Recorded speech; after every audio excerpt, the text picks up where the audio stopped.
Hello mga karekrod! Sa video ito ay tatalakayin natin ang isang mahalagang programa ng DSWD na tinatawag na Pantawid Pamilyang Pilipino Program o 4Ps.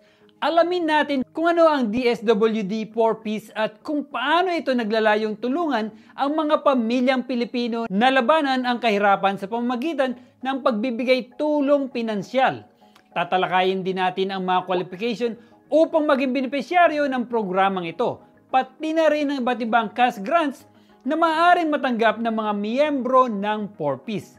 Bilang dagdag, aalamin din natin ang mga kondisyon ng programa at mga kinakailangan upang makakuha ng mga benepisyo at higit sa lahat, alamin natin kung ano ang kahalagahan ng DSWD 4Ps sa pagpapabuti ng kalusugan, nutrisyon at edukasyon ng mga bata at pamilya. Huwag palampasin ang mga impormasyong ito na tiyak na makakatulong sa mga pamilyang nangangailangan. Kung bago ka pa lang sa channel ko, pakihit lang po ang like, subscribe, at pati na rin po ang notification bell para lagi kayong updated sa aking mga bagong video. Ano ang DSWD 4Ps? Ang unang pag-usapan natin mga karekrod ay ang DSWD Pantawid Pamilyang Pilipino Program o mas kilala bilang 4Ps. Ito ay isang pambansang strategy na inilunsad noong 2008 at naging ganap na batas noong 2019 sa ilalim ng Republic Act No. 11310. Ang programang ito ay naglalayong labanan ang kahirapan sa pamamagitan ng pagbibigay ng conditional cash transfers o tulong pinansyal sa mga pamilyang mahirap. Ang pinakakagandahan dito ay naglalaan ito ng tulong sa mga pamilyang nangangailangan sa loob ng hanggang 7 taon. Kaya naman, tiyak na malaking tulong ito sa kanilang pang-araw-araw na buhay. Ang layunin ng 4Ps ay hindi lang basta tulungan ang mga pamilyang ito, kundi upang mapabuti rin ang kalusugan, nutrisyon at edukasyon ng kanilang mga anak at mga ina. Halimbawa, nakatutok ang programa sa pagpapa-ensure ng regular na pumapasok ang mga bata sa paaralan at ang mga buntis ay nakakatanggap ng tamang pangangalaga ng pangkalusugan. Sa ganitong paraan, hindi lang nila matutulungan ang kanilang mga pangangailangan sa pinansyal, kundi pati na rin ang kanilang mga pangarap para sa mas magandang kinabukasan. Kaya naman, napakahalaga ng programa ito sa pag-unlad ng ating mga komunidad. DSWD 4Ps Qualification. Upang maging kwalipikado ka sa DSWD Pantawid Pamilyang Pilipino Program o 4Ps, ang isang pamilya ay dapat ituring na mahirap o malapit sa kahirapan batay sa pamantayan ng Philippine Statistics Authority at Standardized Targeting System.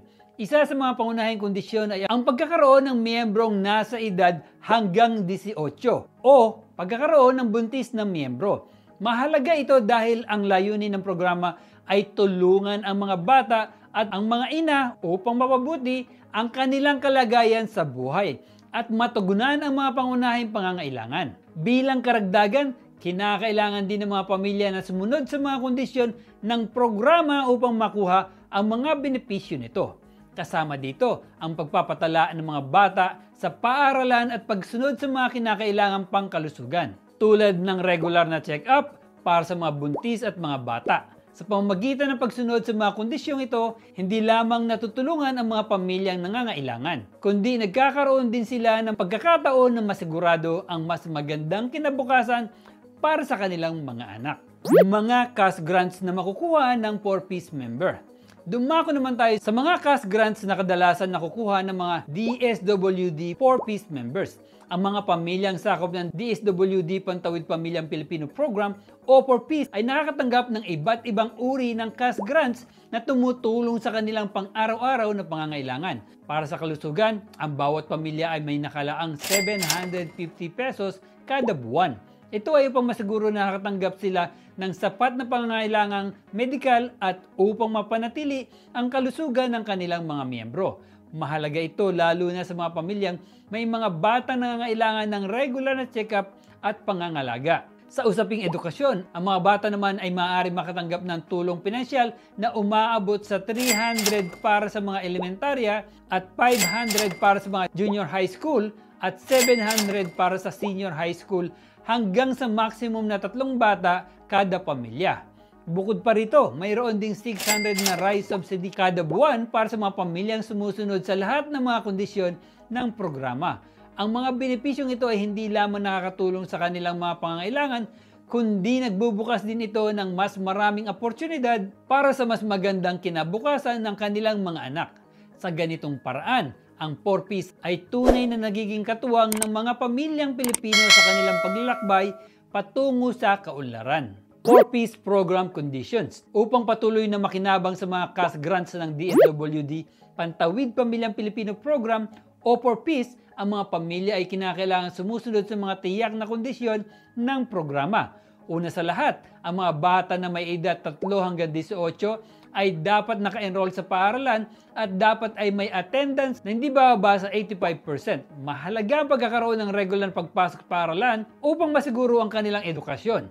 Bukod dito, ang mga batang nasa elementarya at high school ay kinakailangan sumailalim sa deworming 2 beses isang taon upang mapanatili ang kanilang kalusugan. Samantala, ang mga batang may edad na 0 hanggang 5 ay dapat kumpleto sa kanilang bakuna at regular na sinusubaybayan ang kanilang timbang upang matiyak ang wastong nutrisyon at kalusugan. Para naman sa mga buntis, kinakailangan nila magkaroon ng prenatal at postnatal check-up at tiyakin na may professional na healthcare provider sa panahon ng panganganak. Higit pa rito, kinakailangan din dumalo ang mga magulang sa family development sessions na naglalayong bigyang kaalaman sila sa mga wastong pamamaraan ng pag-aalaga at pagbibigay ng suporta sa kanilang mga anak.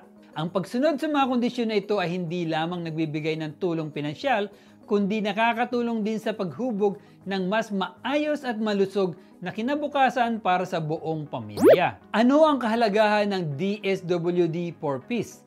Ang pagpapabuti ng kalidad ng buhay, layunin ng 4Ps na pabuti ang kabuuang kalidad ng buhay ng mga pamilyang Pilipino, lalo na ang mga nasa ilalim o malapit sa linya ng kahirapan. Ang tulong pinansyal na kanilang natatanggap ay nagiging gabay sa kanilang pang-araw-araw na pangangailangan. Pagpapalakas ng kalusugan at nutrisyon. Sa pamamagitan ng programang ito, ang mga ina at mga bata ay hinihikayat na tumanggap ng regular na pangangalagang pangkalusugan. Kabilang ang bakuna at check-ups, pinapalakas nito ang kalusugan ng pamilya, lalo na ang mga kabataan upang makaiwas sa mga malulubhang sakit. Pagpapalago ng edukasyon, ang 4Ps ay nagbibigay ng insentibo upang masigurong ang mga bata ay patuloy na makakapag-aral. Ang mga pamilya ay nakakatanggap ng financial support para sa edukasyon na tumutulong sa pagpapataas ng enrollment at attendance rates mula daycare hanggang high school.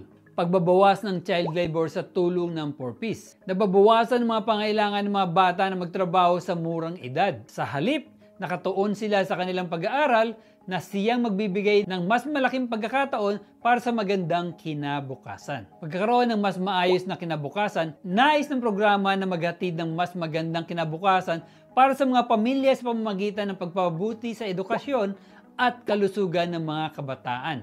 Ang mga batang natulungan ng 4Ps ay nagkakaroon ng mas mataas na pagkakataon na magtagumpay sa buhay. At yun lang po mga ka-recruit, ang tungkol sa DSWD 4Ps. Sana ay nakatulong ang impormasyong ito sa inyo kahit paano upang mas maunawaan ang layunin at mga benepisyo ng DSWD Pantawid Pamilyang Pilipino Program o 4Ps. Ang programang ito ay hindi lamang simpleng tulong pinansyal. Ito ay isang mahalagang hakbang tungo sa pagkakaroon ng mas mabuting kalusugan, nutrisyon at edukasyon para sa mga pamilyang Pilipino. Sa pamamagitan ng 4Ps, nagiging mas maliwanag ang pag-asa para sa mas magandang kinabukasan. Hindi lamang para sa kasalukuyan, kundi para sa mga susunod na henerasyon. Kaya't kung ikaw o ang iyong pamilya ay kwalipikado sa programang ito, huwag mag-atubiling mag-apply at sumunod sa mga kondisyon upang masulit ang mga benepisyo. Kung nagustuhan nyo ang video ito, mag-iwan lang po ng comment sa comment section sa baba. At para sa napakagandang playlist, pindutin lang po dito. At para sa napakagandang recommended videos, paki-pindot lang po dito. At paki-subscribe na rin po dito.